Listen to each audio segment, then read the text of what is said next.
All right, Ben Beachy, welcome. As Senior Policy Advisor with Sierra Club's Responsible Trade Program, Ben Beachy investigates the implications of U.S. trade policy for environmental protections, including efforts to combat climate change. Formerly, Ben analyzed the impacts of U.S. trade policy as Research Director of Public Citizens Global Trade Watch and as a Nicaragua-based policy analyst and D.C.-based national organizer for Witness for Peace. He has also worked as a visiting research fellow with the Global Development and Environment Institute of Tufts University. Investment analyst for the TELUS Institute in Boston, agriculture researcher for ActionAid in India, and labor rights investigator for the Worker Rights Consortium in Central America. Ben received a master's in public policy from Harvard's Kennedy School of Government. Welcome, Mr. Beachy. Thanks for having me on. Next slide, please. So yes, I work with the Sierra Club, and can you all hear me okay? Yes, you're coming in great. Thank you. Wonderful. So as you probably know, Sierra Club has been around for a while, over a century. We have more than 2.4 million volunteers, and we've been focusing on trade really since the days of the North American Free Trade Agreement, which is really when we started seeing trade deals go far beyond what most of us think of as standard trade and start having real impacts on issues that we work on, from climate change to fighting pollution to protecting wildlife. The thing with the TPP that we see is, from a close analysis of the text, is that this deal would pose a bigger threat to all of these things that we work on, wildlife protection, climate change, etc., more than any past U.S. trade deal. You can go to the next slide. So, Professor Wold is going to really talk about some of the claims made by some government officials, mainly the Office of the U.S. Trade Representative, that the TPP would actually help protect endangered species and other wildlife. But as he'll discuss, the environmental terms in the TPP, the terms in the Environment chapter, are actually quite weak and unlikely to actually curb practices that threaten endangered animals in TPP countries. What I'm going to talk about is how it's even worse than that. The TPP, beyond not actually doing much in the way of meaningful change to protect endangered species, would actually pose additional threats to many of these animals. The TPP has an environment chapter, as Chris will talk about, but it's just one of 30 chapters. And unlike the provisions in the environment chapter, the rules in many of these other chapters are actually quite binding. And some of these rules would incentivize increased killing of endangered species. Some of them would encourage wider destruction of these species' habitats. And some of them would make it more difficult to enact new policies to protect endangered animals. And ironically, some of the species that the TPP would threaten are the very same ones that the U.S. Trade Representative's claims would be helped by the deal. So I'm going to go through a few examples of those. For the first one, we can go to the next slide. So sharks, take sharks for example. There are 74 shark species that are currently at risk of extinction. And a leading driver of the worldwide depletion of shark populations is international trade in shark fins. Shark fins are used in soups and alternative medicines, particularly in some Asian nations. If you're not familiar with what shark finning means, it is a practice in which a shark is caught, the fins are removed, and the still living shark is left to sink to the bottom of the ocean and die. This cruel practice is a big problem in TPP countries, which are among the world's largest importers and exporters of shark fins. 4 of the 5 largest shark fin importers in the world are TPP countries. And other TPP countries like Peru and Mexico are among the world's top 10 exporters of shark fins. So any trade deal with these countries should help reduce the lethal shark fin trade that encourages the killing of sharks. In fact, actually, that's exactly what the U.S. Trade Representative is suggesting the TPP will do. You can take a look at the slide. This is a tweet that the U.S. Trade Representative sent out and has been sending out over the last year. They say the TPP in the Environment Chapter would encourage conservation of marine resources, including sharks. Well, it's helpful to actually look at the actual text. First, what would real protection for sharks look like?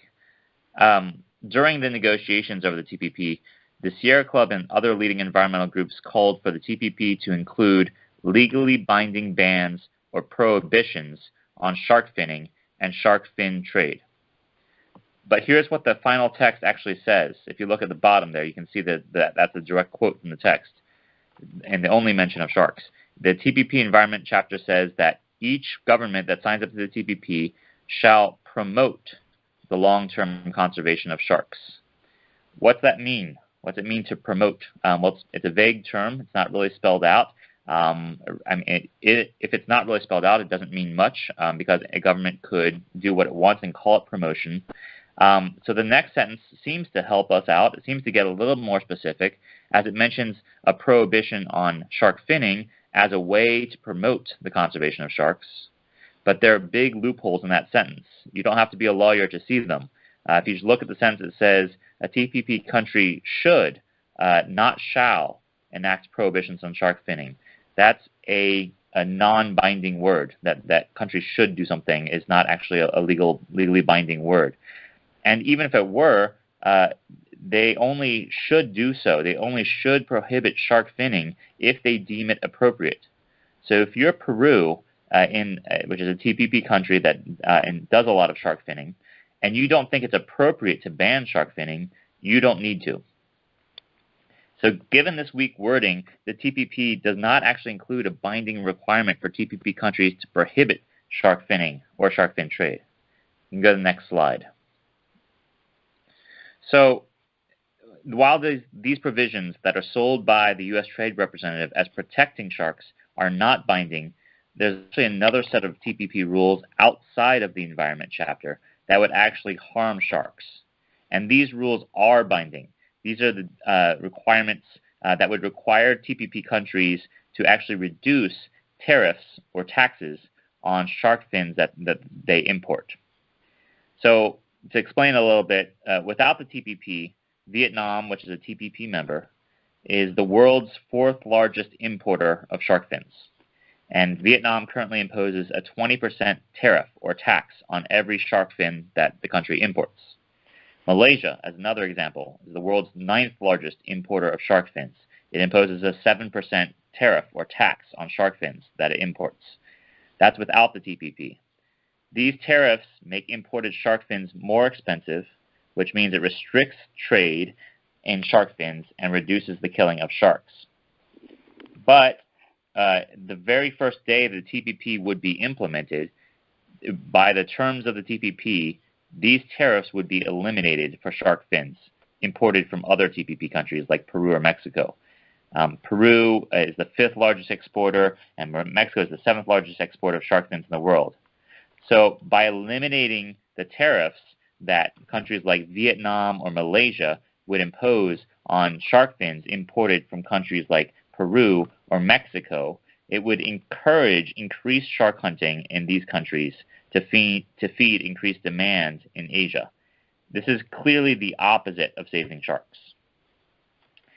As another example, we can go to the next slide. So the USTR has also invoked, the U.S. Trade Representative has also invoked the protection of tigers as a reason to support the TPP. This slide is another tweet that they've sent recently.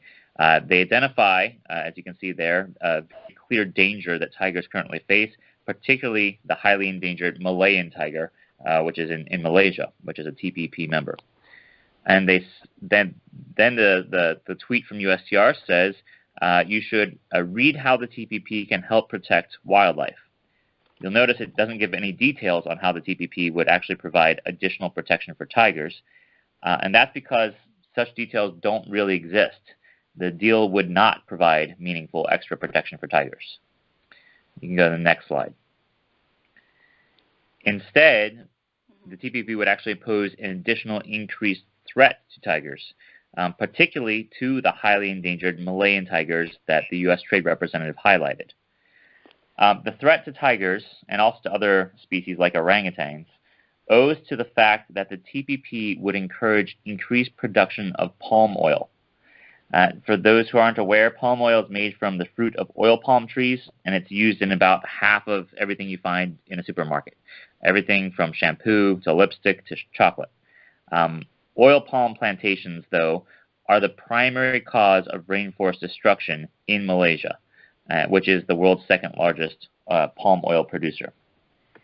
And this is a problem for tigers and orangutans because it's contributed to the decimation of Malayan tigers, this deforestation, which now number as few as 250, according to the Malaysian government. And the UN has declared oil palm plantations in Malaysia as, quote, one of the greatest threats to orangutans. But instead of helping to reduce these threats, the TPP would actually increase them. There are 7 TPP countries that currently impose tariffs or taxes on palm oil imports. For example, Mexico, which is the world's 7th largest importer of palm oil, currently imposes a 3% tariff on crude palm oil imports from Malaysia. The TPP would eliminate or reduce all of these palm oil tariffs, encouraging increased production of oil palm in Malaysia, which means more tropical deforestation, which means even fewer orangutans and tigers. Next slide. This is a third tweet that USTR has sent, showing that it's trying to sell the TPP as a deal to protect elephants. Now, it's true, as Chris will probably talk about, that the TPP does include a requirement for countries to adopt, maintain, and implement policies to uphold their obligations under one international agreement that protects elephants by barring trade in certain ivory products. That agreement's CITES, which will be talked about later. But this provision is fundamentally at odds with other TPP rules outside of the Environment chapter, once again, that would incentivize increased trade in other ivory products. Go to the next slide. And here again, what I'm talking about is tariffs. The TPP would eliminate tariffs on ivory products, which of course would undercut our global efforts to protect elephants from poaching. The way this works is, as some people are on the call are probably aware, most trade in ivory from African elephants was effectively banned under CITES, this international treaty against the trade in products from endangered species. This initially helped. It helped a lot to help elephant populations. But in the last decade, illegal poaching has grown again. Just between 2010 and 2012, more than 100,000 elephants were poached illegally in Africa. And environmental and animal welfare groups are saying that this resurgence in poaching is due to increased trade in ivory products, not just illegal ivory products, but also legal ones, which exploit loopholes in that international treaty, CITES, that I mentioned. Legal ivory imports can fuel more illegal ivory trade as well because they stimulate greater demand for all ivory products.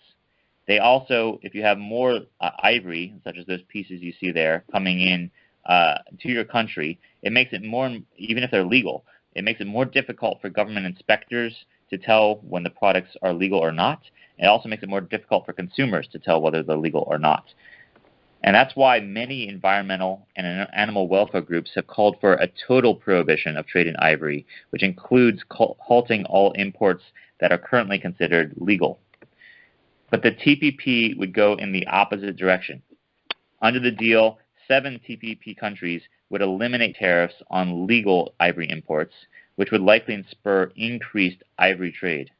That includes Japan, which is one of the world's largest importers of legal ivory. Japan would be required to eliminate its 5% tariff on elephant ivory imports on the first day of the TPP, which would invite increased shipments from significant ivory exporting countries like Canada. This, of course, would be bad news for elephants, as it could contribute to increasing demand for ivory and thus increased poaching. Next slide.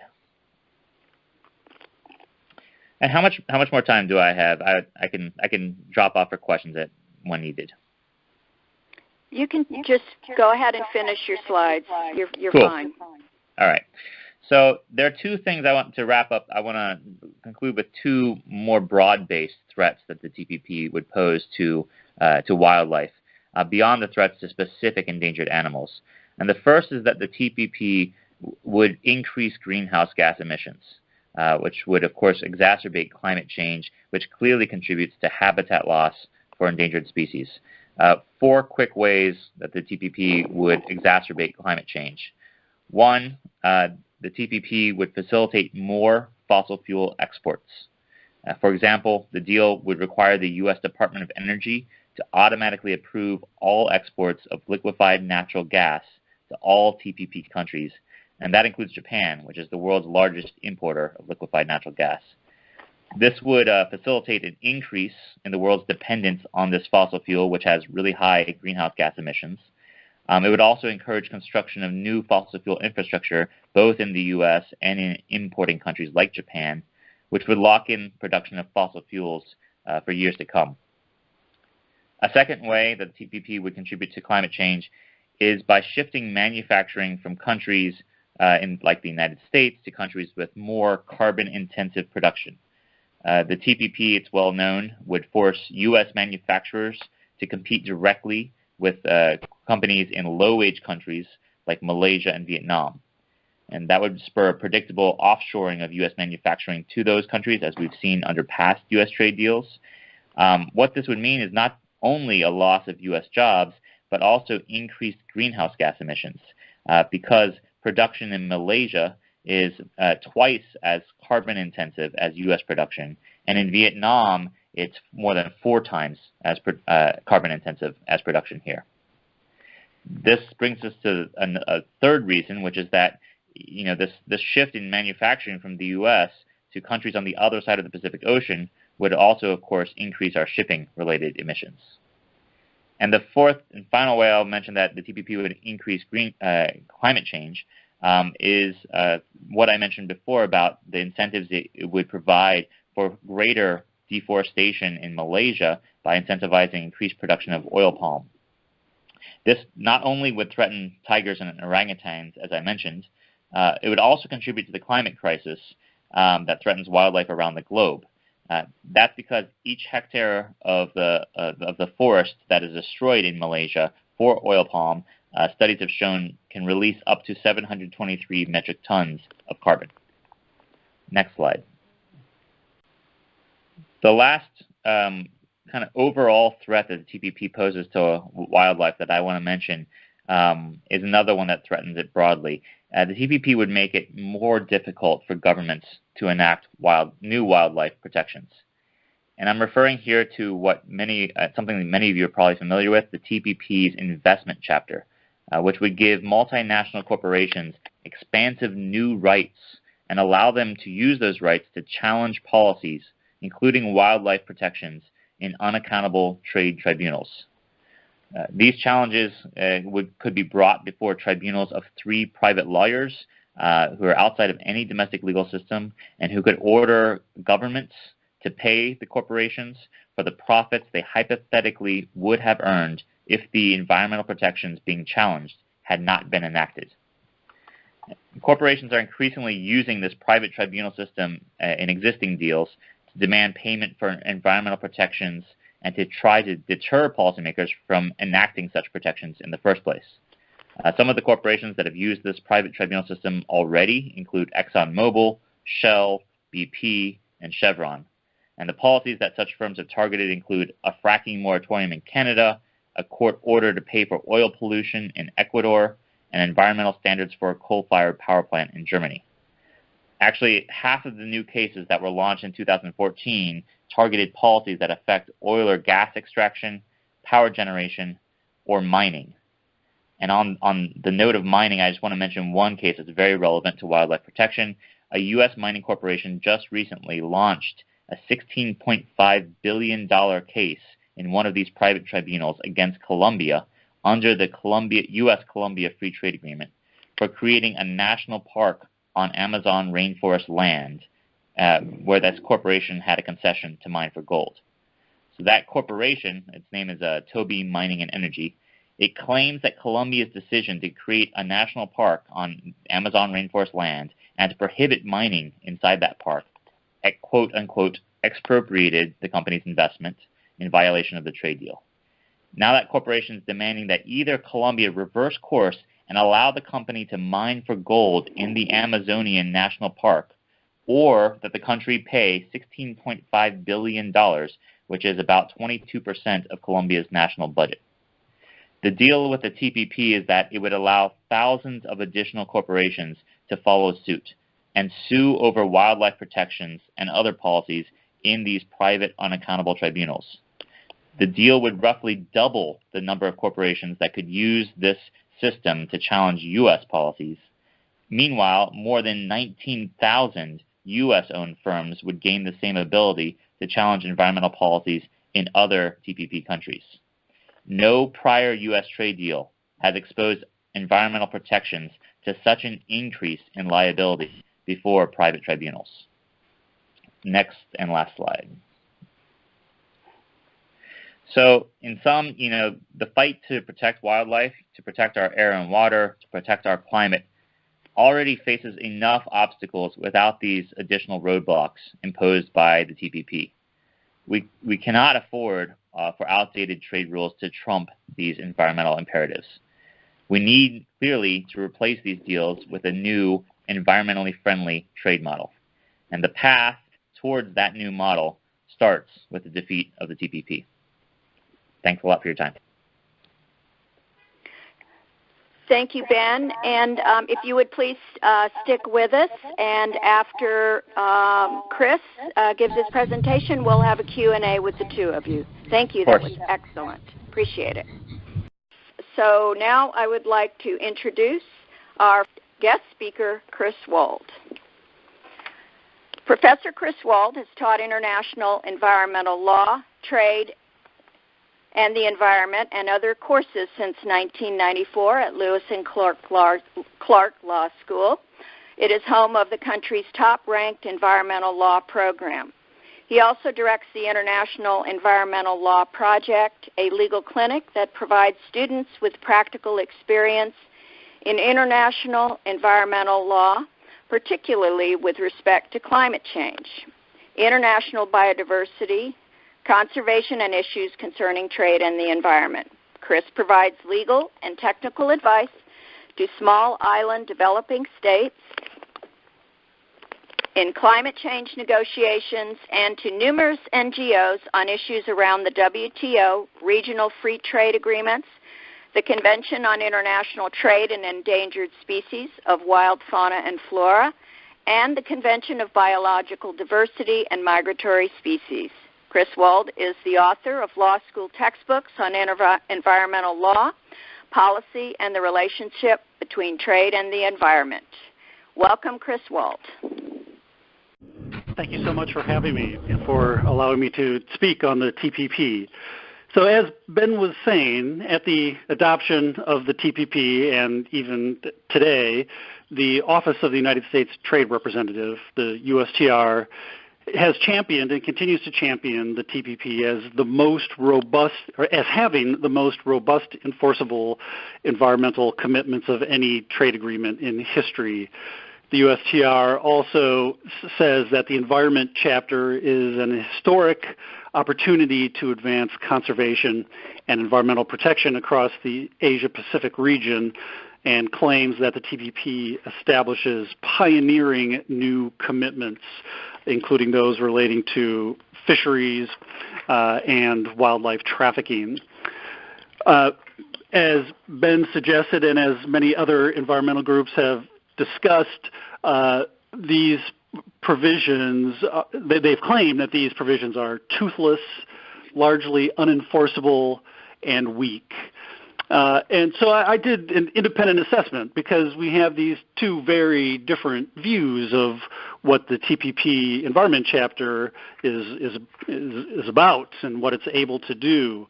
And Unfortunately, I have to agree with the environmental groups that the TPP's provisions are indeed largely unenforceable and very weak. So let me give a few examples. First, concerning international environmental agreements, the TPP starts this section of the Environment Chapter by having the parties affirm their commitment to implement their obligations of international environmental agreements. But this provision adds nothing. The parties, the governments participating in the TPP already have international commitments to implement these agreements. Right? Beyond that, then this gets to the heart of the TPP, the USTR's claims that the TPP is enforceable, historic, pioneering. Right? So the USTR says that, all right, we can use the TPP to enforce the provisions of these international environmental agreements. But my assessment is that this will be extremely difficult to do, and that these international agreements already have much more effective compliance mechanisms for doing this.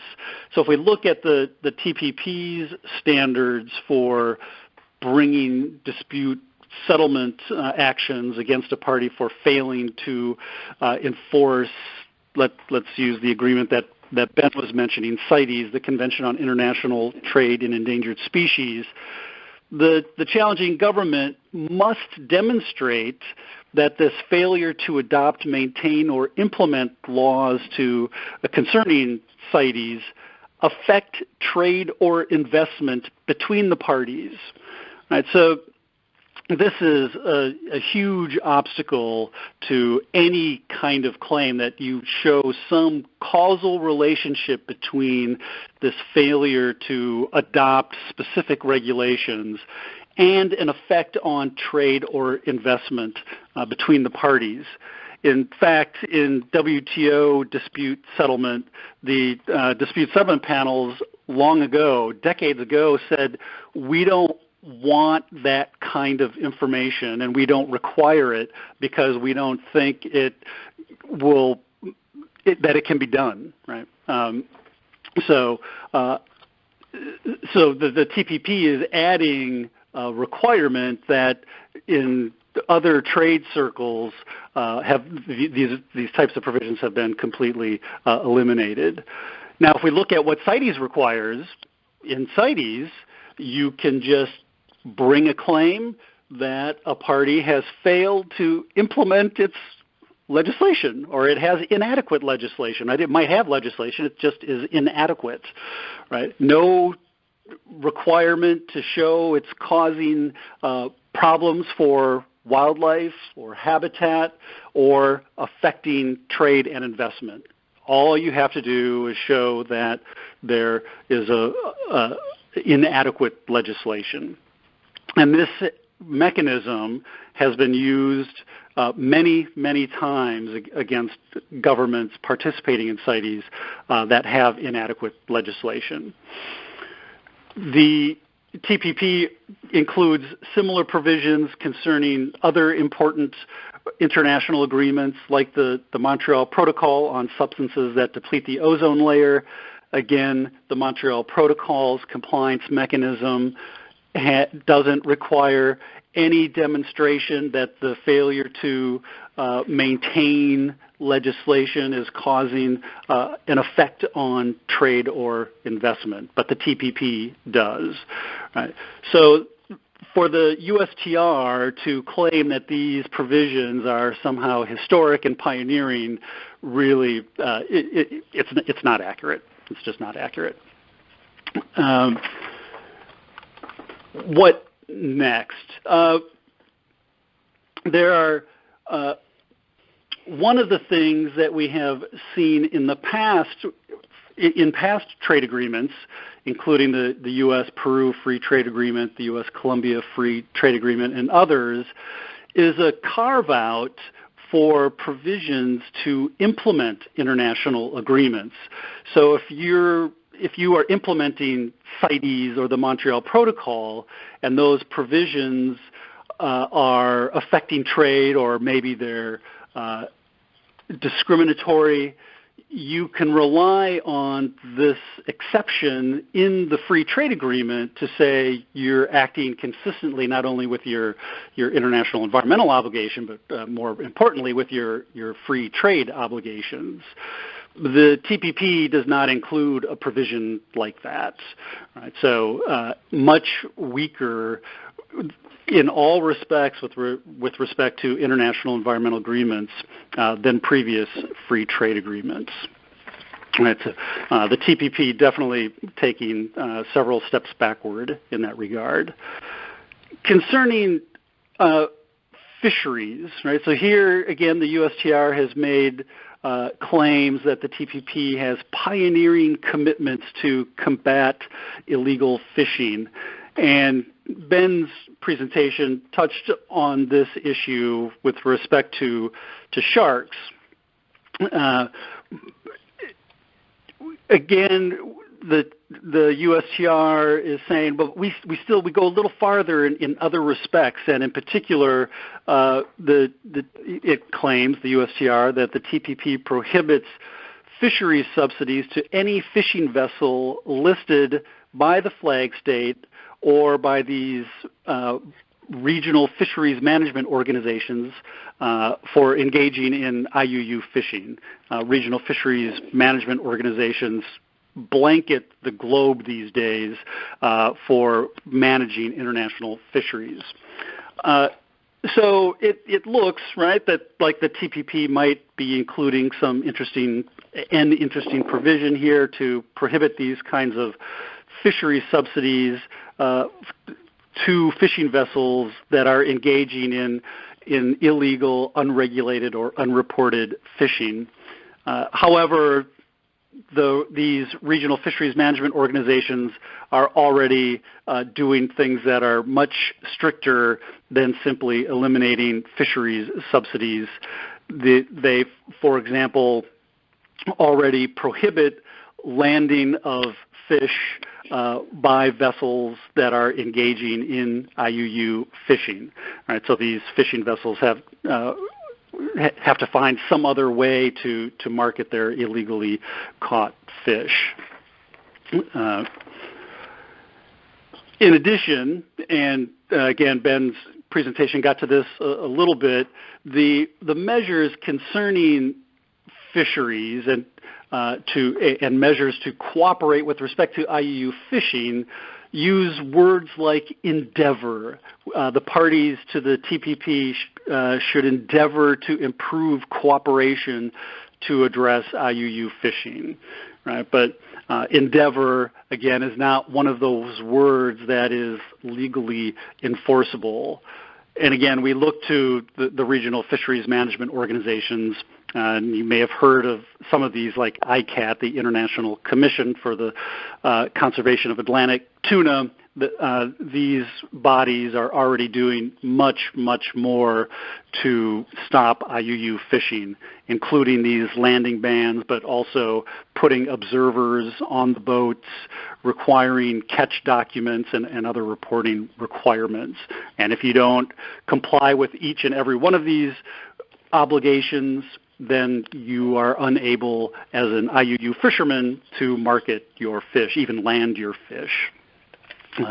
Other provisions concerning IUU fishing talk about striving to act consistently with the rules of RFMOs.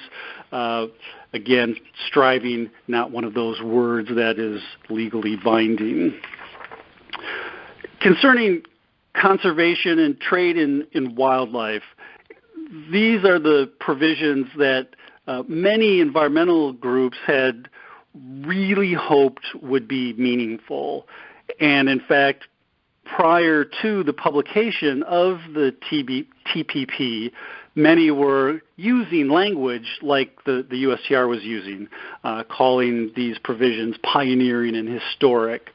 But on closer review, they are neither of those things. Right. So as we have talked about earlier, the provisions talk about combating wildlife. Well, what does that mean to combat wildlife? Right? No specific measures are included to tell us what exactly governments must do in order to combat wildlife trade. And we see among many of the governments participating in the TPP that they need to do much more. And this is what I think for many conservation groups has been so disheartening. Here was a huge opportunity to get governments like Peru and Vietnam to do much, much more to protect or to regulate trade in mahogany and other timber species if you're Peru, or to regulate trade in rhino horn more effectively if you're Vietnam. And the provisions of the TPP and the Environment Chapter simply do nothing to improve the situation. Instead, the parties merely commit to combat the illegal take of and illegal trade in wild fauna and flora. Right? Again, without telling us what those specific measures should be. In addition, the USTR has made a lot out of saying, with conservation groups, saying we've got lots of measures to protect marine animals, but there are no provisions that will help protect marine animals, whether they're sharks, whales, or any other, or seabirds, or marine turtles. So anything the USTR says concerning those measures is simply not going to be true, probably, but certainly the provisions of the TPP concerning those species are not enforceable. Now, one area where things do look better than nothing concerns fisheries subsidies. The TPP prohibits fisheries subsidies that, quote, negatively affect fish stocks that are in an overfished condition. Right? So if you read it carefully, if you read it quickly, you think, okay, the TPP prohibits fisheries subsidies that are adversely affecting fish stocks. But that's actually not what it says. It says that the fisheries subsidy must first negatively affect the fish stock, and secondly, that the fish stock must already be in an overfished condition. Right? So 28.8% of fish stocks are already fished at unsustainable levels. So the provision could have some benefit. But we have 61.3% of fish stocks that are already fully fished. And it is those fish stocks, as well as those that are not yet fully fished, for which fishery subsidies should also be prohibited. We have globally something like $30 to $34 billion worth of fishery subsidies. All of these, or most of these, are considered bad or ugly as they relate to over-exploitation, according to the United Nations Environment Program. Right? So this isn't an environmental group making this claim. This is the international body charged with organizing international environmental matters, saying that these fisheries are classed as bad or ugly and contributing to over-exploitation of fisheries species.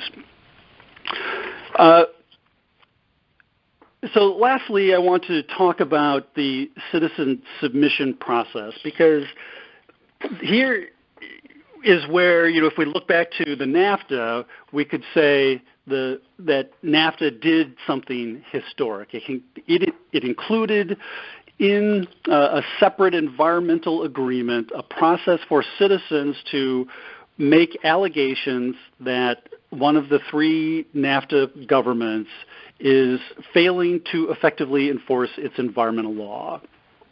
And early in the process, environmentalists submitted many claims that the three governments were in fact failing to enforce their environmental law.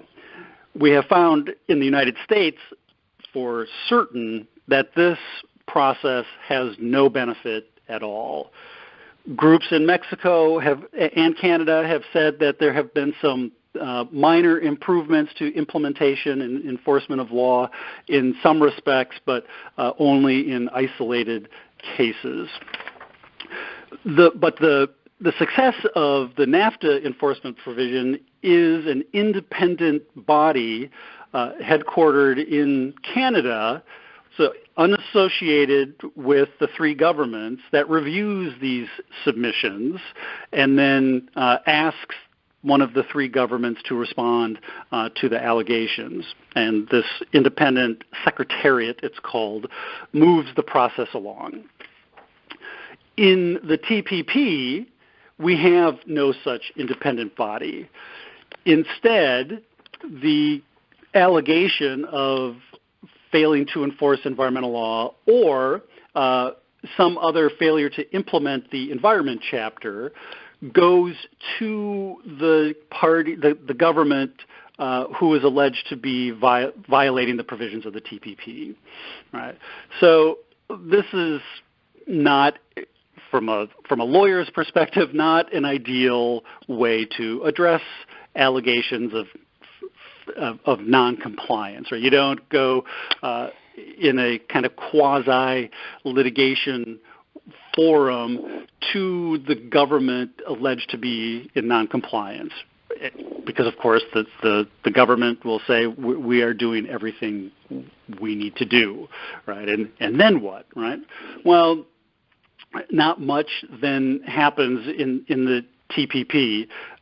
You can eventually get the Environment Committee to look into these allegations, but that will be very cumbersome given the procedures included in the TPP. For example, a party could require the group making the allegations to show the trade impacts of this noncompliance. So again, as I said earlier, this is something that the WTO's dispute settlement body has said isn't necessary. The last thing relating to how enforceable the TPP is goes to state-to-state dispute settlement. So again, here the USTR is saying, we have in the trade agreement itself provisions for the United States, for example, to challenge Vietnam, or for Peru to challenge another TPP member, right? But these procedures are also very cumbersome. I guess like most international processes, you first request consultations with the other party concerning that matter, that potential noncompliance. But you actually need to go through 4 steps before you actually get to binding dispute settlement. So you first have consultations, then you request this Environment Committee to help resolve the matter. If that doesn't work, then you go to ministerial level consultations, and if that fails, finally you can go to binding dispute settlement. Now, maybe we could overlook the cumbersomeness of this process if we had any faith that the process would be used. But we have many years with similar provisions in NAFTA, in CAFTA, and some of the other free trade agreements, and the state-to-state dispute settlement provisions have never been invoked. Now, Ben may have an update concerning the United States and Peru under the U.S.-Peru free trade agreement. I've heard rumblings that the United States may finally be challenging Peru's lack of implementation of some of its commitments to improve forest management and trade in timber. But that would be the first time, and if true, it would be the first time these state-to-state dispute settlement provisions have been invoked. So I'll wrap up by saying what is perhaps obvious from my presentation, that the TPP's Environment Chapter is neither pioneering nor historic. It doesn't advance conservation. It doesn't advance environmental protection across the Asia-Pacific region. It is, in fact, a document filled with vague and empty promises. And that's unfortunate because it was a huge opportunity to improve situations in countries where things desperately need improvement. Unfortunately, the Environment Chapter and the TPP as a whole is a missed opportunity to do just those things. Thank you. Thank you very much, Chris. That was wonderful. Bad news, but wonderful presentation. Thank you. And now we're going to have time for a few questions with Chris and Ben. So if you have any questions, press *6, and Carrie will put you in the queue. Thank you. Caller from 509-536, your line is open. Can you hear me now? Yes, we can. Go ahead. Thank you. My name is Marcia Mueller. I'm from Spokane, Washington. And I just had a question. Maybe I could get some clarification on some of the practices that might be allowed. So hypothetically, if someone from another country wanted to buy, say, grizzly bear claws or bear gallbladders, which would be illegal here, would we have to pay the government because we wouldn't sell those to them of the other country? I don't. Who are you addressing? Who were you addressing your question to? I think it was Mr. Beachy. Okay. Ben? Yeah, can you hear me? Yes. Yep, you're fine. Okay. So it's not exactly like that. The provisions that are most relevant to what I was mentioning are the investor-state dispute settlement, which is the wonky term for these private tribunals, as many of you know. Where corporations would be empowered to go to ask three lawyers to order government compensation for new environmental protections. So it's not so much a question of whether or not we would allow imports. It's really any kind of new policy enacted after the TPP would come into force would be potentially challengeable if it was seen as frustrating one of the very broad rights that are given to these foreign investors via the TPP's investment chapter. What that could mean is, for example, there's a right in there that has been interpreted as saying, if you think that a given policy change, a new policy, say as a policy to protect bears, if it violates, if it is seen as arbitrary, perhaps because we never had those kinds of policies before, or if it frustrates the expectations that a foreign investor that's operating in the United States, the expectations that investor had when they first invested, perhaps because, again, we have never had this kind of policy before and we decided to suddenly enact new policies to protect wildlife or the climate, then you could go to one of these tribunals and say demand compensation for the profits you would have made if it were not for that policy. So it's extremely broad. These go beyond the interpretations given to these rights, go beyond the rights that our own domestic businesses get in the U.S. under U.S. law. So that particular scenario you just laid out about bear protections it's hard to rule out many. The only one that's really ruled out in the TPP is tobacco controls. You're not allowed to bring these kinds of cases over policies related to tobacco controls, which is interesting because it amounts to an acknowledgement that there is a problem, that these private tribunals pose a threat to public interest policies, environmental policies, health policies, etc., and yet it does nothing to cure that problem outside of tobacco controls. So yes, a whole range of environmental policies, including protections of wildlife, potentially including protections of bears, if we were to enact new bold protections, could be challenged by these private corporations, and we as taxpayers would have to pay if those three lawyers decided that their broad rights had been violated. Okay, thank you so much. Okay, Paul Karsh, your line is open. And who when you ask your question, please specify which speaker you would like to answer. Thank you.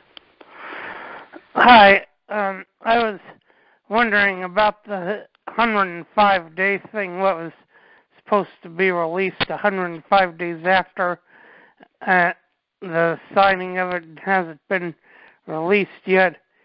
Would it lead to implementing legislation very soon? And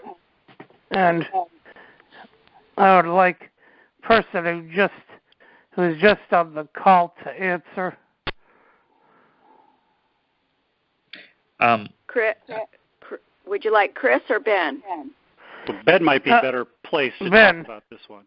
Okay, thank you. Yeah, so I think you're referring to the U.S. International Trade Commission's report, which is required under the Fast Track law to come out, as you mentioned, 105 days after. And it just came out this last week, this last Wednesday. And really, I think what the main takeaway from that report is it confirms many of our fears about the damage that the TPP would wreak.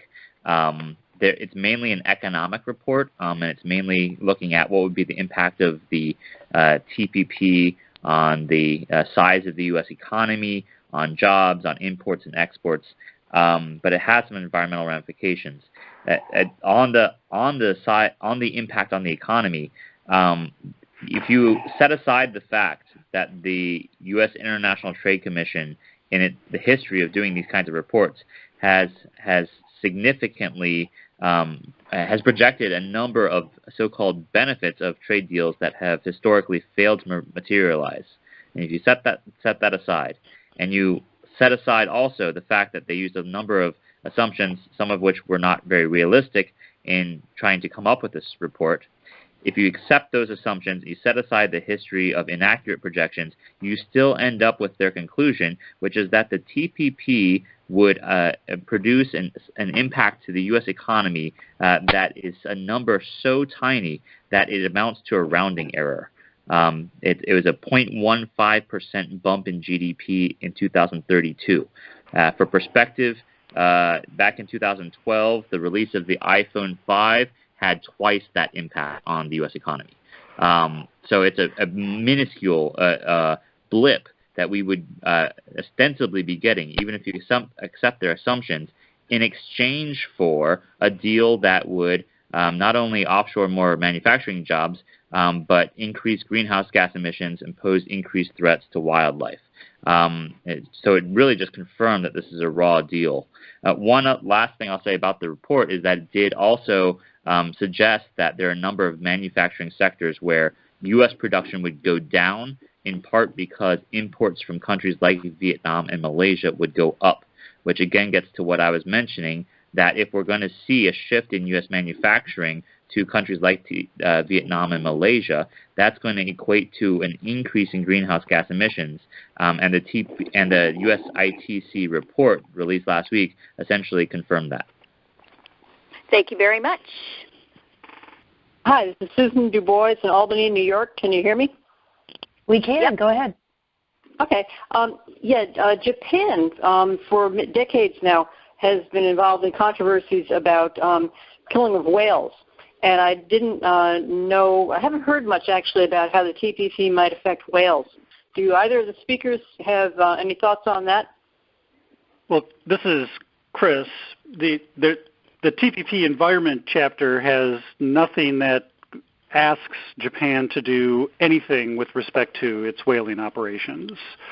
So I don't think we can see or expect anything positive to happen with respect to the TPP and Japan's whaling. This is Ben. I'll just add, I agree with that, and it's actually in that respect, the TPP is a step backwards from the degree of environmental protection included in the last 4 U.S. trade deals, each of which required countries to adopt, maintain, and implement policies to fulfill their obligations under the International Convention for the Regulation of Whaling. But the TPP does not even mention that agreement, much less it require countries like Japan to adopt, maintain, and implement policies to enforce that convention. So it's a real, as Chris was mentioning, a lot of missed opportunities. This is another really big missed opportunity because, as you mentioned, Susan, Japan is one of the largest offenders worldwide for whaling. Okay, thanks for the info. Thank you, Susan.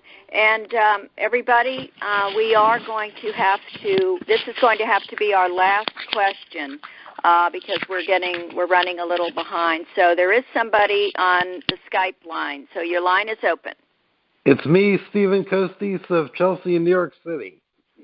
Hello, Stephen. Hi. My parents are fugitives from justice, having obstructed the anti-fracking class action trial, Eli v. Cabot, v. Cabot and Marcellus Shale by doing business with them financially. Would this TPP, if take effect, interfere with courtroom cases involving criminal activity committed by fossil fuel corporations? To whom is your question directed, Stephen? Both of them, Chris and Ben. Thank you. I can take a first stab. So this isn't. It's not precisely it's not precisely answering your question, but I think it's a part of the answer, which is that the TPP would make it easier for foreign corporations, to sue the U.S. government when it does take efforts to try to restrict fracking. This is not a hypothetical example anymore. There's a corporation, as probably some of you are aware, named Lone Pine Resources, which has an office in Delaware, and it uses that office to claim to be a foreign investor in Canada, so that under the North American Free Trade Agreement, it can launch a case in one of these private tribunals. And it is pursuing that case before a tribunal of 3 lawyers. And what it is doing is demanding $119 million from Canadian taxpayers because Quebec decided to enact a moratorium on fracking. So and clearly, of course, like New York in the United States has already banned fracking. The TPP would hand this power to many more firms that are involved in fracking in the United States. BHP Billiton is an Australian-based firm, for example. It's one of the largest foreign investors in fracking in the United States. Currently, BHP Billiton has to go through our domestic courts. It cannot go to one of these private tribunals to sue for millions or billions of dollars if another state bans fracking in the United States. But with the TPP, they would be able to do so for the first time. So it provides extra power to those corporations that are trying to evade justice to actually countersue the U.S. government if and when more states take action against fracking. So I agree with what Ben just said. In terms of the criminal trials themselves, the TPP shouldn't, and I kind of stress shouldn't, play a role in prosecutors bringing such cases. However, there is an unusual case under the NAFTA investment provisions where a Canadian company challenged a trial and the proceedings as being discriminatory. And so after losing a very large verdict in Mississippi, if I'm remembering correctly, the company then came back and sued the United States using the investor-state dispute settlement provisions. And based on the facts, it looked like this company, Lowen, would win, but many hypothesized that for political reasons, the tribunal ruled that the United States was in compliance with its obligations on a real technicality that I don't want to get into right now. But there could be some concern that, especially at the local level, maybe there will be some chilling effect on bringing some of these kinds of claims.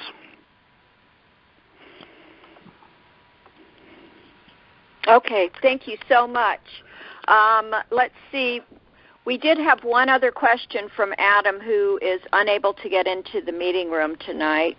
He wanted to ask a question about Japan's Taiji dolphin drive, which Russell Simmons tried to push. Oh, Adam, are you there? Yeah, no, I'm here. Okay. I can't get in the online meeting room. I can speak. Okay, go ahead. Oh, yeah, Quickly, okay. So, sure. So my question is, there was an attempt at one point, spearheaded by the hip-hop mogul Russell Simmons and supported by a range of celebrities, to appeal to Carolyn Kennedy, the U.S. ambassador to Japan, to push for Japan ending the Taiji dolphin drive hunt as a condition for Japan's participation in TPP. So I'm wondering if, in either of your view, it would have potentially been a realistic negotiating position for the U.S. to push for any kind of modification in Japan's domestic policy regarding dolphin hunting, first of all, or whether that was whether that was a practical demand, and secondly, or could have been, and secondly, could TPP potentially actually expand and facilitate that hunt, contribute and allow for increased trade in live dolphins or in dolphin flesh? Well, in terms of, I'll take the last part of your question first. Right. So right now, that's a wholly domestic activity, both in terms of the capture and sale of the meat. So I'm not sure it would expand trade in dolphin meat from that specific hunt anyway. Then concerning the negotiating strategy, the whaling is such a loaded cultural issue in Japan. It's difficult to see the United States winning any practical concessions vis-a-vis that hunt itself. Now, could we have gotten something else for raising that issue? It's all right, we'll let you keep that, but maybe you give us something over here. It's difficult to say because these trade negotiations are very complex, but I'm quite certain there was no realistic opportunity to get Japan to reduce the size of that hunt or to eliminate that hunt. Just to clarify regarding the international trade issue, there is, I believe, an issue around the international trade in live dolphins for marine mammal parks and entertainment as a side business of that, or as a related business of that hunt. So that's part of the question.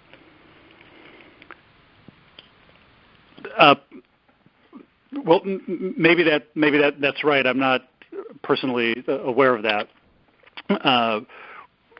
but I'd have to go back and look at which species are involved, because there are under CITES trade in many dolphin species and whale species is prohibited. So I would need to verify that and check the lists of protected species under CITES. I apologize, I don't have a better answer for you. Thank you. Okay, thank you both very much. It was very informative, and we really do appreciate the two of you coming on. Thank you. Thanks for having us. Thank you for having me. Welcome. Next slide, please. Okay, now we would like to welcome from Peru, Macarena Arias. She is a Peruvian activist. She is from Lima, and she is based in Ucayali, a region of the Peruvian Amazon. Her activism revolves around decolonial feminism, indigenous rights, and environmental protection. along with socioeconomic justice as a whole. Next slide, please. Macarena, are you with us? Yeah, can you hear me? Oh, yeah, welcome. I'm so glad you were able to get in. Welcome. Yeah, I'm glad. Hi, I want to thank Chris and Ben for talking, and thank you for having me here. Thank you very much. Connecting from the Amazon. So I guess I wanted to talk about, Ben mentioned a little bit about palm oil, how the TPP really doesn't, help protect the environment. And also, they talked a little bit about Peru, and I guess I want to go deeper into those issues. First, I'll talk about oil and mining concessions in Peru and how international tribunals in Peru specifically affect wildlife. Then I'll talk about some of how lack of enforcement, from how TPP has stepped down from the U.S.-Peru trade deal in terms of illegal logging, and then I'm going to talk more about palm oil. Next slide, please.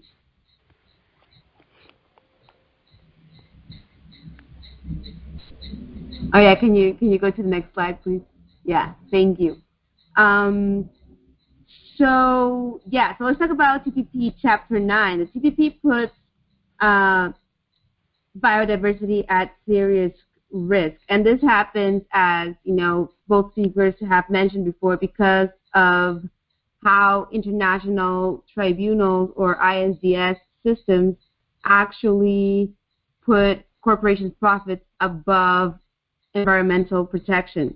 And actually, Peru has been spending, because it has the same mechanism with other free trade agreements, it has been spending more than $15 million just in international tribunals. And that, according to some statistics, it's just more than Peru actually spends on a bunch of social programs, and that's a year. That's per year.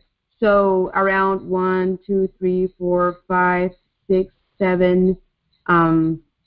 Just essentially all social programs that have been implemented for the year 2016 amount for less amount of money than the money that Peru actually spent on international tribunals.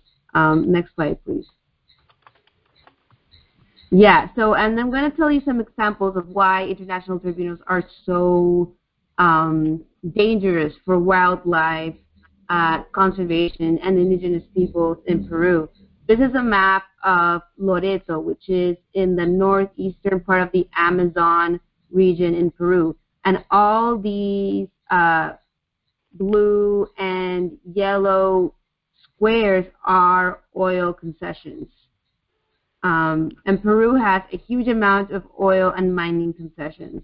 And these are supposed to be in protected areas in the Amazon rainforest. So as I think it was Chris who mentioned the dispute that happened in Colombia, imagine what could happen here, especially Peru, which is a country that just experiences a lot of oil spills and a lot of social conflicts because of these concessions. Like, what if, we want to up our environmental regulations in the Amazon rainforest? Like, look at all these concessions that we have, and a lot of them are with Canadian companies, U.S. companies. So that's really worrying. Next slide, please. And so this is this other case. There is this national park in the region that I live in right now, which is called Sierra del Divisor, and it's, I think, the largest national park that they've just implemented in the Amazon. And what has happened here is that this national park, 40% of this national park is is under the concession of Canadian mining companies, or Canadian oil companies, I'm sorry. So again, what is going to happen under TPP to this just newly named national protected area? We are in danger of being sued again. Next slide, please. Thank you. And this is another example of another communal reserve. This is called the Amarakeri Communal Reserve, and this is located in the southeastern part of the Amazon. And what's really worrying about this is that 90% of its area has it's been concessioned to different kinds of oil companies from the U.S., Argentina, and Spain. And that is, again, adding to already the risk that these areas have because of illegal logging and illegal mining. When we have protected areas being under concessions, like what kind of environmental commitment are we actually talking about? And again, if we want to increase the protection of these areas, under TPP, we are, again, at risk of being sued with money that, Peru does not have. Next slide, please. Thank you. Yeah, so this is it for, I guess, oil and international tribunals, and the risk that Peru specifically faces against TPP is that we, in general, have just a bunch of protected areas. We have a bunch of wildlife, we have a bunch of biodiversity that is under concessions that could really, devastate our ecosystems. But apart from oil and apart from mining, Peru has recently become the next frontier for palm oil, and this is a new development. We are not, I guess, from what I know, typically a palm oil country like Malaysia or other countries, TPP countries, but we are starting to become one, and specifically, companies like the Melka Group have moved from Malaysia and Indonesia into Peru because they don't, like, the land that they've deforested in Malaysia and Indonesia is already gone. So they don't have, and the environmental regulations in those countries have increased. So now, because they have more barriers to exploit the land and do their industries, they now want to come to Peru because we have less regulations and there's more land for them to deforest or exploit. And what's really worrying also is that Peru, the amount of forested land cleared in Peru between 2010 and 2014 was larger than the U.S. state of Rhode Island. And right now, because Peru is this kind of new palm oil frontier, there are no clear definitions for small, medium, and large-scale palm oil plantations. So small-scale palm growers are more likely to plant palm in fields or pastures that when they expand, it is very likely that that comes into the expand of forested land. Next slide, please. Yeah, so I want to talk about a specific case here in the Ucayali region, that is the indigenous community of Santa Clara de Uchunya. There's actually a 12-minute video. You can look it up on YouTube. If you just type Uchunya, where will we live, you can see a short video that has been made about this specific case, and I'll talk more about it. So what happens is Santa Clara de Uchunya is an indigenous community in the region of Ucayali in the Amazon rainforest in Peru, and it belongs to the Shipibo people, which is an indigenous group. And what has been happening there is that palm oil plantations that belong to Plantaciones Pucallpa, which is an enterprise owned by Dennis Melka, who is this famous agro-industrial company owner. They've been deforesting a lot of what is ancestral territory and primary forest in the Amazon. And this is a very, very complex situation because, first of all, indigenous peoples are fighting around land rights, so the government does not recognize their ancestral territory as a whole. And second of all, it's very complex because there's a lot of land trafficking happening around those territories. So what this company does is it takes advantage of the fact that the ancestral territory is not fully recognized by the state of Peru. People who are small, landowners will just appropriate land, say it's theirs, and then the company will buy land off of them to expand their palm oil, their palm oil fields. So right now, what's happening with this case is that Peru has ordered the company to stop its operations so that they cannot expand anymore, but they're still working. Still, the community faces a lot of illegal logging issues because of land traffickers and the fact that their whole ancestral territory is not really recognized. And also what's happening with this company is that it's still deforesting other areas, but not only with palm oil, but also with cacao, with just cacao monocultures. So they're being investigated. They are threatening the community. There's death threats. They're buying even other indigenous communities, buying up other indigenous communities and other indigenous leaders. So it's a very tense situation, and it's one of many, many social conflicts that happen around environmental issues in Peru. And what's really ironic also is that Peru has a goal of net zero deforestation by the year 2021 and has received around $300 million from Norway and Germany to really, up its forest management, but with its obsession to, increase all this investment and expand all these agro-industrial businesses.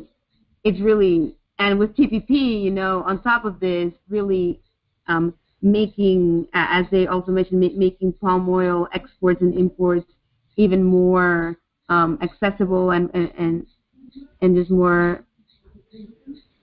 accessible, then it's really, how are we going to be able to meet this goal?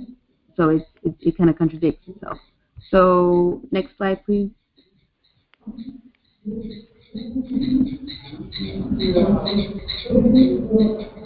Oh yeah. So that's it. And thank you very much for the space. Yeah. Okay. Thank you so much. That was very informative, Macarena. Now we have very limited time for Q&A, so if you want to ask a question, press *6, and we will open your line.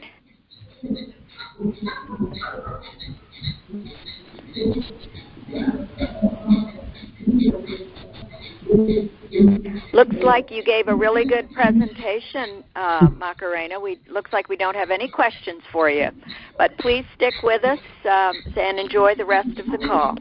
Thank you so much. Thank you. Oh, and I also wanted to see if, I have an interest of looks like you do connecting. Looks like you do have someone. Okay. Sorry. Go ahead. Finish what you were saying. I just want to, I guess I've been looking at the YouTube link for the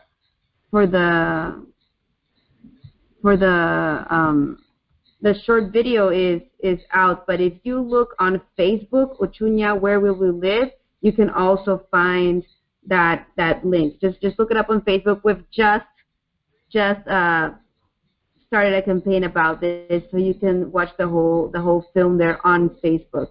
So the film will be there. Just look it up with the same name on Facebook. And if people want to connect around this issue, I'd be really interested in really joining forces, because the community really needs a lot of support on this for visibility. Yeah. For the audio, could you tell us the name of the video again, please? Yeah, Uchunya, Where Will We Live? I can actually copy and paste this on the chat if that is useful. Okay. That's beautiful. Yeah. Thank you so much. Okay. Yeah, no problem. We do have a couple of questioners, so go ahead. Yeah. Oh, let's see. Hello? Okay. Hello? Yeah. Let's see. Yes. Go ahead. Are you talking with me? Yeah. Yeah. I'm here.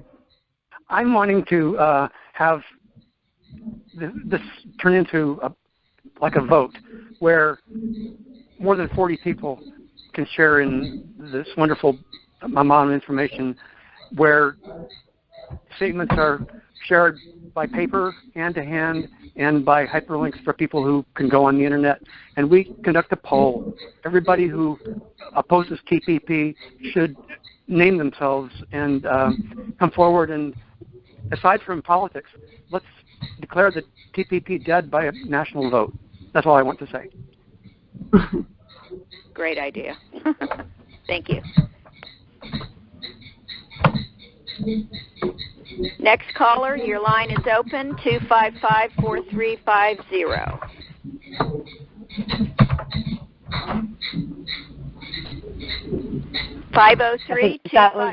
Oops, sorry. I'm sorry, Harriet. This is Clara. I think that was our last caller.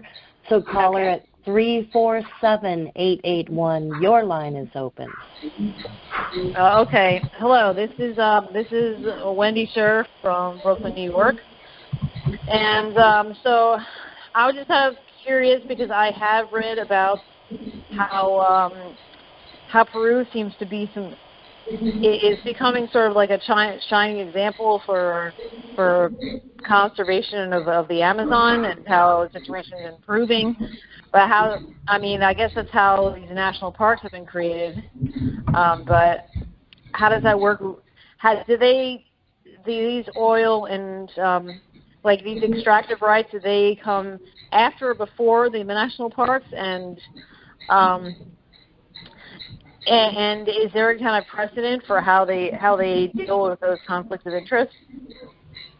Yeah, so I think it really depends on a case-by-case basis, but the ones like Sierra Divisor, for example, the concession came before the park was made. And so they have to, apparently now the standards for the park are, really, really high. But so what happened is Peru has this history of just, concessions to oil and mining and other industries from the Alan Garcia government. So what happened is this president just started concessioning everything with really just no regulation whatsoever, or very poor regulation. And so we have around 70% of our land concessions, and a lot of these concessions are not operating just yet, but supposedly they will operate soon. And that's why Peru has a lot of environmental, social conflicts going on. So this is something that happens all the time. There's a concession. People feel that their land rights are being violated, or people feel that their sources of livelihood, which are their forests, are being threatened, and so there is a conflict of interest around that, right? And usually, it's really frustrating because with these, international free trade agreements and now TPP, how are we supposed to respect people's land rights and respect the environment with all these concessions, right? So sometimes the government really just has its hands tied, and that happened in one of the most recent conflicts in the southern Andes called Tía María, right? Because we have a free trade agreement with Mexico that also has international tribunals that, allow the mining companies to sue us. The president had his hands tied, and he said, I can't really do anything. The company has to really decide on what's going on. But after people died in protest. So yeah, a lot of people also don't know that the concessions are being done, right? Or they don't know what their land rights are. So it's a very complex issue. Thanks very much. And that was the last call. Thank you very much. And now we'd like to go to, we're going to have Adam Wiseman. Adam, are you with us? Okay. So just I wanted to begin with a quick comment on a point made by one of the questioners. The idea of doing a non-governmental referendum against the trade agreement was actually a major tactic that was used against the free trade area of the Americas in the early 2000s. There was a consulta, which was a major tactic used in Mexico and Brazil. The Zapatistas were instrumental in using that tactic in Mexico, and that actually inspired similar non-governmental referendums in the U.S. If many of you have been to the TradeJustice.net website, you'll see on the website there are those hand graphics. Those are actually an artifact from the graphic that was used in the Mexican FTA consulta. So something perhaps to consider for the fight against TPP. Anyway, moving ahead, and I'll try to move fast. So the big story this week, we already heard a little bit about from Ben, which is that the ITC report was released, and by and large, and we can move on to my first slide if we're still on the title slide right now. The big news about the ITC report, which many people were predicting was going to be a very rosy picture of TPP, far removed from reality. Well, as a Politico Morning Trade put it, it was not the unicorns and puppies report that Public Citizen had predicted. It's actually a report that is only very minimally optimistic about the TPP. As you can see, it was described as the financial media and other media are the term you see used a lot is the word modest in regard to financial gains. The Washington Post, New York Times, and Wall Street Journal all use the word modest to describe gains in relation to the agreement. Fiscal Times was more blunt in saying that the deal is a dud. We can move on to the next slide. So the report argues that TPP will offer small benefits for agriculture and services, but will actually result in losses for U.S. manufacturing. The increase in jobs as a result of the deal will be minimal, projected increase in 15 years of 0.07 jobs versus baseline projections. And just really not a deal that will follow through, even in the supposedly optimistic what's considered the optimistic ITC report on any of the big promises the Obama administration made about what a great economic boon this report would be. Next slide. However, critics of the report argue that even this report gives an overly rosy picture of TPP. Inherent in the model that was used in this trade deal, in this report, similar to the critique we heard of the Peterson Institute report, is that this report assumes as a given basis of the model full employment, which is not obviously realistic. And so the critics argue that as bad a projection as this report is versus what was expected of TPP, and the picture is actually far worse. And the fact that even the ITC, which has never made a trade agreement it didn't like, is finding it impossible to spin this agreement positively, really speaks to just what a disaster TPP will be economically. Next slide. So the politics of this are that the ITC report was hoped by the Obama administration to be something it could use to give TPP a major boost, and that's obviously now not going to be the case. Members of Congress are coming out with statements reaffirming their opposition to TPP, including the ranking member of the House Ways and Means Committee, who put out a statement on the Ways and Means Democrats' website reaffirming his even stronger opposition to TPP now having seen this report. And so really this will not do anything to move what is now a very stuck TPP towards a vote, certainly before the election and perhaps not after as well. Next slide. Of course, the corporate forces are spinning as hard as they can to suggest that that TPP is still going to be an economic winner, and trying to find anything positive they can say about the report, or saying that the report misses all the good things about TPP, as the National Association for Manufacturers is arguing. Next slide. But the one industry that really seems to be genuinely excited about this report, and even for them the numbers aren't that exciting, but that does seem to have some happiness about what this report's saying, is big meat and big animal agriculture. The beef industry, pork industry, many animal industry groups have put out statements welcoming this report. Next slide. And that, going back to our topic for the evening, is bad news for wildlife. The meat industry is a major global threat to wildlife. Many of you may be familiar with a government program here in the U.S. called USDA Wildlife Services, whose job, by and large, is to eradicate wildlife that are either grazing competition for livestock, that are livestock predators. So basically, our tax dollars are going to blowing up, killing, and poisoning and trapping wildlife on behalf of cattle and other livestock industries.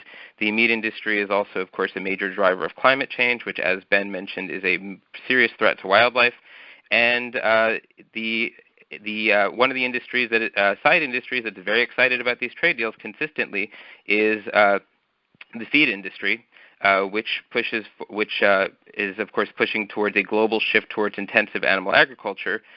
Feed itself, of course, livestock feed, is a major threat to wildlife because wildlife habitat is being destroyed for growing livestock feed like soy. Next slide.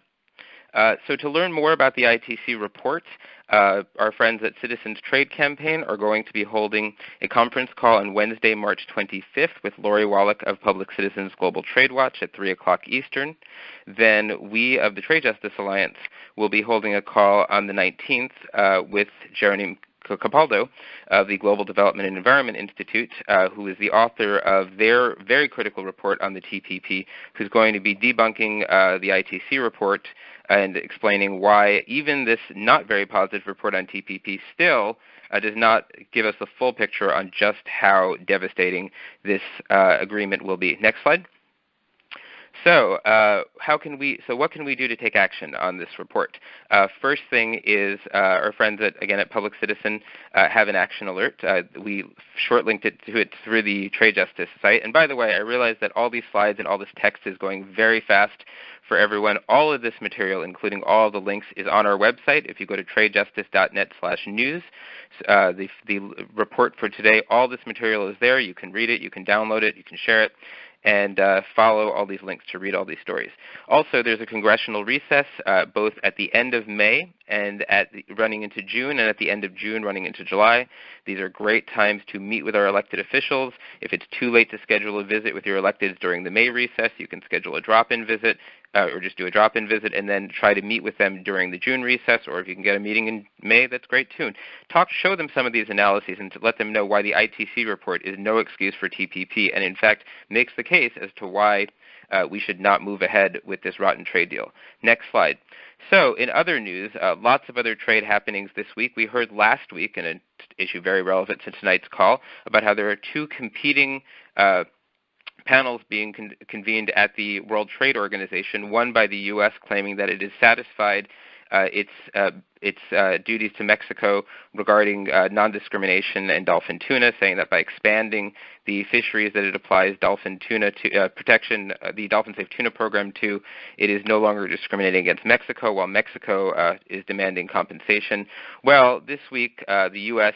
from going on the defensive at the WTO is going on the offensive, trying to bring down Chinese poultry duties so that U.S.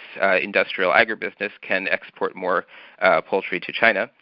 In another case, though, the U.S. may be finding that its own aggressiveness is going to come back to haunt it.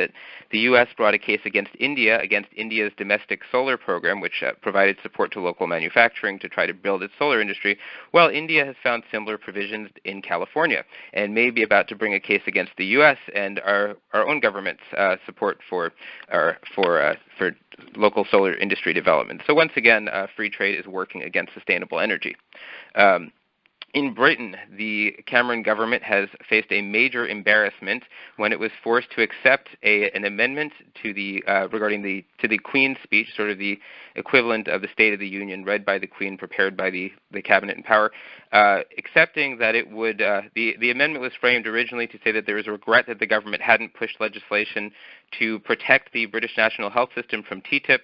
So now the Cameron government, in order to appease members of their own party, of the Tory party, who are supporting a breakup with Europe, are going to have to accept this amendment, essentially saying that they will protect the NHS from TTIP.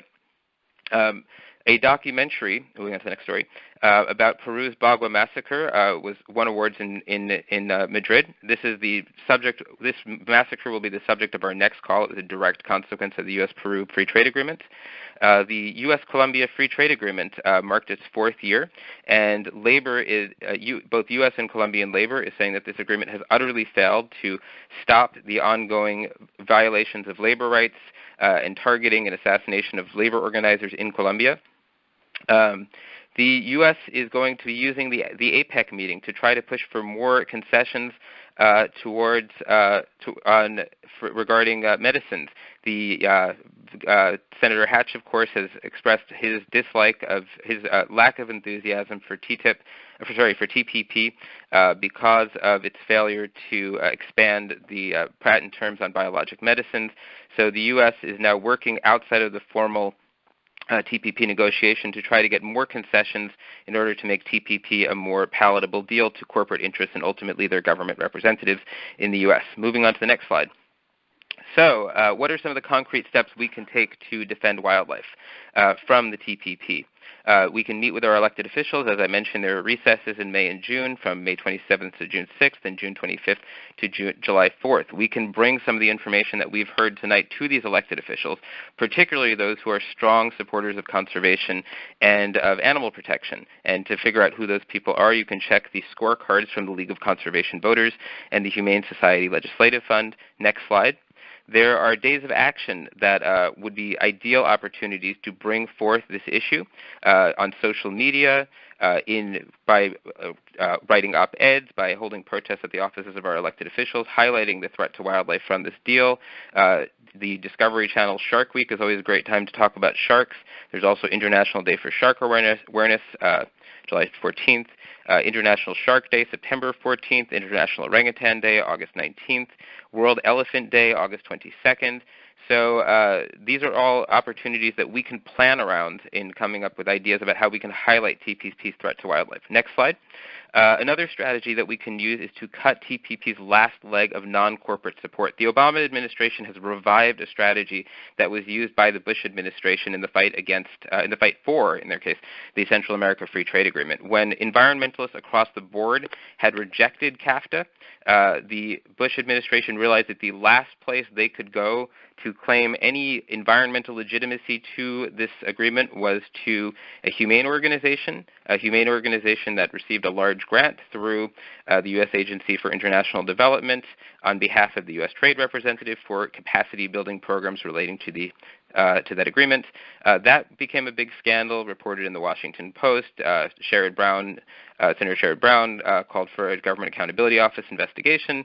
And so that didn't necessarily end that well, but that hasn't stopped, apparently, our administrations from using animal, wildlife protection and conservation as the sort of backdoor to still claim that they have support when they've alienated most or all of the environmental movement. So just recently, the Nature Conservancy came out with an op-ed in support of TPP. The White House has pieces on their website spinning with pieces from these various wildlife and conservation groups saying that they pulling very selective quotes expressing support or enthusiasm for aspects of TPP. Well, what they're not reporting is that, with the exception of the Nature Conservancy in their article, pretty much all of those statements came out from groups before the release of the final TPP text, when there was still perhaps some reason for optimism that some of the conservation provisions that we heard about earlier in there might have actually been followed through on. So we saw some of that lofty language from groups like the Wildlife Conservation Society, the International Fund for Animal Welfare, World Animal Protection, World Wildlife Fund, Oceana, and Humane Society International. Well, none of these groups have really had as much to say since the release of the final text. So that gives us an opportunity, whereas with the Nature Conservancy, we really should be letting them know that we're profoundly disappointed by this position that they've taken in supporting TPP. This is a group that also is in cahoots with corporations like Dow, so not really surprising coming from them. But to some of these other organizations, we need to let them know that it's really their responsibility to look at the final text of TPP and not to be used by the administration to push an anti-environmental agreement. One of the organizations that was originally pretty positive about TPP, that's Defenders of Wildlife, actually looked at the final text and said this is not an agreement we can support. And so we need to ask these groups to do the same thing, to say that, it was not unreasonable at a certain point for them to have optimism about TPP, but we're past that point and we need their voices to join in the chorus saying that TPP is an anti-environmental, anti-wildlife, anti-conservation deal. So in these links that you can look at later, you can actually look at these group statements. We can also, as a follow-up to the call, send you contact information about how we can contact these organizations and really let them know that we need them to join the fight against TPP. Next slide. So how can we continue this to get the word out and build this movement against a wildlife-threatening TPP? One thing is that, this webinar will be turned into a video after the fact. You can go to tradejustice.net/webinarvids and view the entire video of this webinar and share that widely. There are lots of, share it to an email list, share it to all the animal and environmental and wildlife groups on social media. Email it, share it widely, and bring it to arrange screenings of it. You can leaflet at animal and environmental gatherings and conferences, vegetarian festivals, etc. We can help you find those events in your area.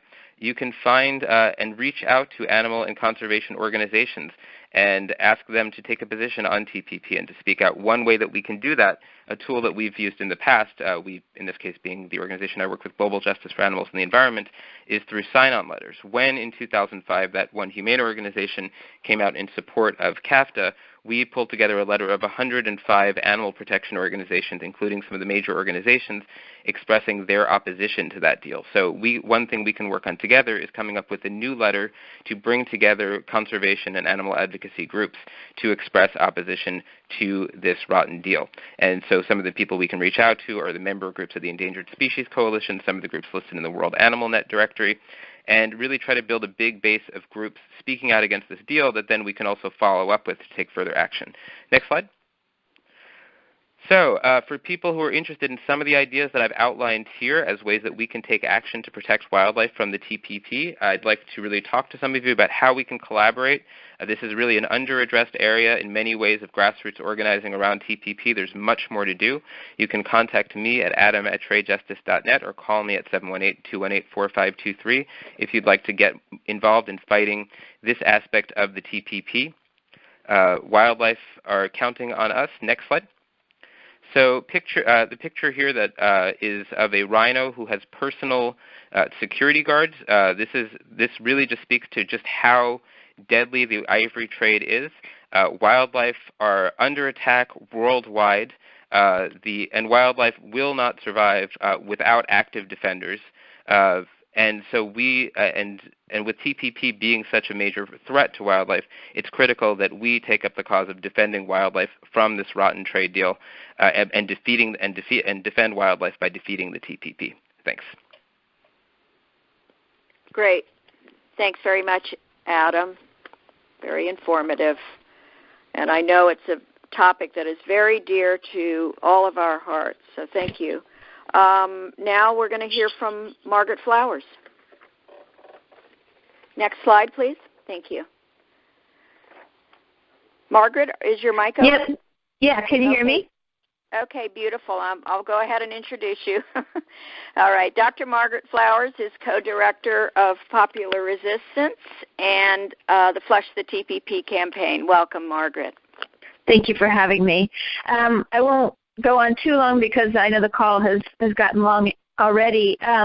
You've heard a lot about let's go to the next slide, I'm sorry. You've heard a lot about the U.S. International Trade Commission report that was released on Wednesday, and so we were there in Washington, D.C. We started actually with a rally outside of the U.S. International Trade Commission. We had a lot of people there, and we did a skit kind of linking the climate impacts, which are not being considered in their economic impact report. the climate impacts of the TPP and how that will have an economic impact. And then we marched from the USITC building to the Democratic National Headquarters and delivered the People's Economic Impact Statement for the TPP to a representative of the DNC. He came down and accepted it. We gave him copies of the report plus a set of 2-page kind of bullet point handouts that he could give out to various members of Congress, and told them that they are now fully informed that this is not good, and they can't claim that they didn't know that the TPP was a bad deal. We also saw this as a victory, that the report was weak. I think that all the various groups that have been putting the message out that we know this is not good for us kept them from being able to do the kind of rosy report that they normally do. The day after the report was released, Ambassador Froman did a conference call with a business group, and a number of us were able to get on that conference call. What was really interesting is kind of the talking points that they're using to sell the TPP right now, saying that the increase in annual income and GDP and more jobs, and we know that that's all minuscule, and actually that there won't be new jobs. We're expecting, the Tufts study tells us that we may lose as many as 450,000 jobs because of this. They're saying that a credible source tells them that it's critical to ratify the TPP this year, because if we delay a year, we'll lose $94 billion. That credible source that Froman mentioned is the Pete Peterson Institute study, which was already discredited as being way off base. A third line they're using is that the TPP removes barriers to trade and creates strong enforceable rules.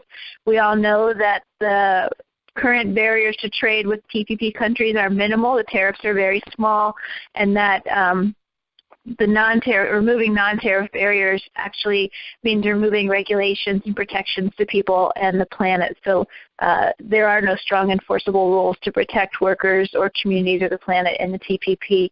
And then finally, they're saying if we don't write the rules of the road, then China will. But we're already writing the rules in that region. We have agreements with most of the countries, most of the TPP countries, and we are working on a bilateral agreement with China. And the reality is that no country should be writing all of the rules, that we should be working together and making sure that these agreements protect people on the planet. So we've been doing something called the TPP Truth Campaign, and I encourage you, when you go to visit your member of Congress during these upcoming breaks, to go to flushthetpp.org, and you can see the link there to the People's Economic Impact Statement. Take a copy of that with you to give to your member of Congress. In addition to talking about the impacts, the economic impacts that the USITC looked at, we also added in a number of impacts that they did not consider, like the cost of raising medications and raising the cost of health care, and what that does when people can't get health care and they go bankrupt and lose their homes, et cetera. So take a copy of that with you. And then if you go to the flushthetpp.org Tools for Education page, we've included a link, or actually you can download the entire USITC report if you're so inclined. It's about 800 pages. But that we also included there a number of different analyses by different groups of the USITC report. So if you look on Tools for Education, you'll find links to all of that.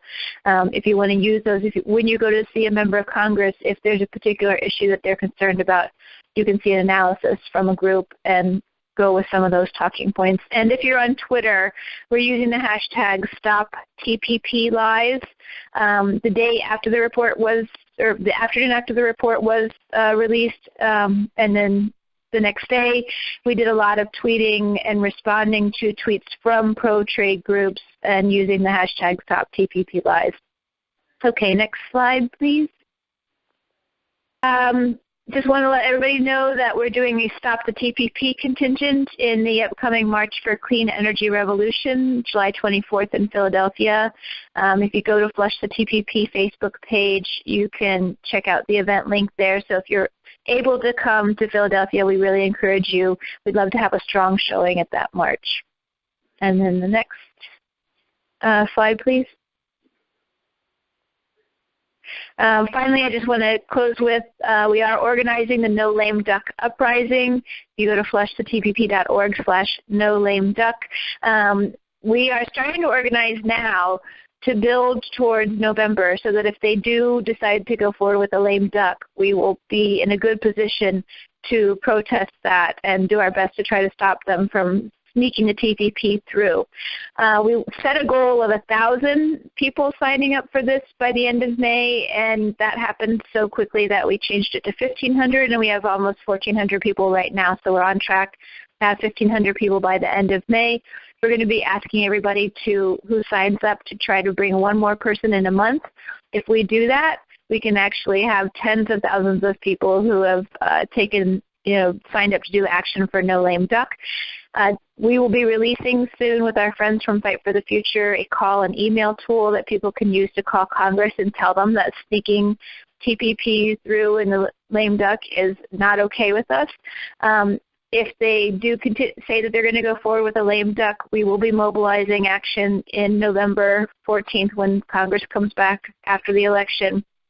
We'll do a week of action in D.C., and then they'll be home for 10 days. So if you can't make it to D.C. for the week of action, we'll encourage you to do actions in your local communities. But we really have to have a very strong resistance ready, mobilized in November if they try to sneak this through. And just the fact, as we've seen with these reports, how when we expose them, they become more timid.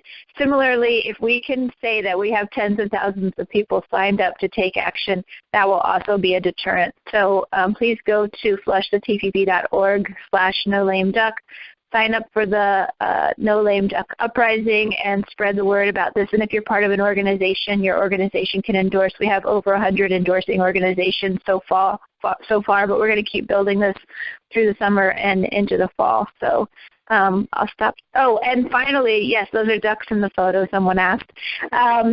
And finally, we do have organizing calls every other Wednesday night. The next one is this Wednesday, May 25th, and we will have a representative from Food and Water Watch on that call to talk about the Philly March, and we will also have Evan Greer from Fight for the Future to talk about her efforts to organize concerts around the country that are coupled with direct action training and actions, and hopefully we'll be able to talk about the call-in tool by that time as well. So please join us for the Wednesday night organizing phone call, and you can find that at flushtpp.org. If you click on the news section, it's the very top post to sign up. So I'll stop there. Thank you. Thank you, Margaret. We're not going to have time for Q&A tonight. I'm just going to tell everybody to please jump on Margaret's call Wednesday and save your questions for Wednesday night. Our call has run quite a bit longer than we had originally anticipated. So thank you, Margaret and Adam. We're going to continue real quickly here and just tell you we have 2 calls coming up. June 5th, we have a call that's titled Blood of Bagua. It is about the free trade, the consequences of free trade on Peru. So that'll be on June 5th. Next slide, please. And on June 19th, we have a great call with Jeremy Capaldo, Trading Down, TPP's Risk to Your Wallet. It is a look at the ITC report. So thank you very much, and move on to the next slide. I think the next slide is going to be... We wanted to invite you all to join our Trade Justice Alliance Facebook group. If you're not a member already, please come and join us. On our Facebook group, you will find all kinds of trade news, and also we have the recordings. We have the YouTube videos that Carrie combines with, where she takes the PowerPoint and combines with the audio, and they're posted on the Trade Justice Alliance Facebook page. Next slide, please. And last but not least, we want to give recognition to all the people that make this call possible, other than yourselves out there in the audience. So thank you all very much. We'll see you on the next Trade Justice Alliance webinar. Thank you. Good night. Thank you. Good night. Good night. Thank you all. Thank Bye. you. Thank you. Thank Good you. night. Good night. Aloha. Aloha. Thank you. Good night. It was a great call. Thank you. Thank you. Thank you.